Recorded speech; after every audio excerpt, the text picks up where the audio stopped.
Və bir şey də qeyd etmək istəyirəm. Şum altı gübrələri heç vaxtı səhdə səpib sulamayın. Və yaxud da sulamasaz da səhdə, ümumiyyətlə səhdə verməyin heç bir faydası yoxdur. Deyək fosforlu gübrəni vermək istəyirsiniz, səpib sulamaq istəyirsiniz. Yenə də faydası olmayacaq.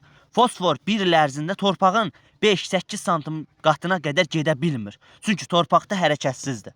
Torpaqda hərəkətsiz olduğu üçün bitkinin mənimsəməyi də, baxın, üz qatda olanda bu bitkinin kökünün yaxınlığına gedə bilmədiyi üçün bu bitki bunu mənimsəyə bilmir. Yəni bizim verdiyimiz ancaq burada 12%, məsələn deyək 12 verirsə, 12% azotumuz mənimsənilə bilər. Onun da heç 5%, 2% mənimsənilə bilmir. Qalanı uçub gedir.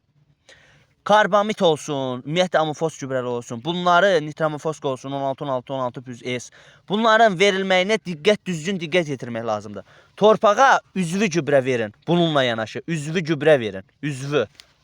Məsələn, Leonardit, biohumus, yar çürümüş, sterilize olmuş peyin.